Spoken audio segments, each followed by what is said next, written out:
ఇన్ని రోజులు అసలు నేను పనిచేసే బ్రాంచెస్ 12 ఉన్నాయి అనుకున్నా, నాకు లేదు డిస్టిక్ వైజ్గా 307 బ్రాంచ్లు ఉన్నాయంట. నిన్న మా మేడం చెప్తేనే నేను విని షాక్ అనమాట. వయసు చూడండి, స్కూల్ టైం అయితే అన్న 8కి దగ్గరలో ఉన్న ఇంకా లేదు, అమ్మగా పడుకోంది. ఇంకా నాకు కూడా లేబుద్ది కాలేదు. నేనైతే అసలు ఏంటో తొందరగా లేచిన అదే టైం అవుతుంది, లేటుగా లేచిన అదే టైం అవుతుంది అనమాట పొద్దున్న క్యారీ చేసేసరికి.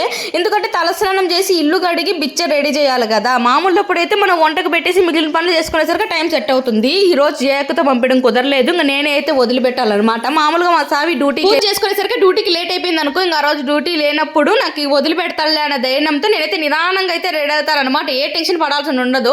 ఇట్లయితే వయసును వదిలిపెట్టి నేను వెళ్ళాలంటే ఫుల్ టెన్షన్ అయితే పడతానమాట. వెళ్ళి బ్యాంకులో చేరేంత వరకు. మామూలుగా ప్యాకెట్ పాలు ఈ మధ్య అసలు బాగా రావడం లేదు. ఒక వీడియో చూపించినాడు మా సామి, అదైతే ఎట్లుందంటే ఏదో పౌడర్ కలిపి చేస్తున్నారు. నిజానికి అది టేస్ట్ కూడా ఏమో చిక్కగా ఉంటుంది, కానీ మీరే ఆలోచించండి. ఎనుము పాలు కానీ ఆవు పాలు కానీ ఇట్లా బాగుంటాయి స్వచ్ఛంగా. నేను ఈ మధ్య రోజు వయసుకి అట్లే తీసుకొస్తున్నాను. ఒకసారి చెడిపోయింటే పాలకో చేసినాను, కలర్ కానీ టేస్ట్ కానీ అదిరిపోయింది అంతే.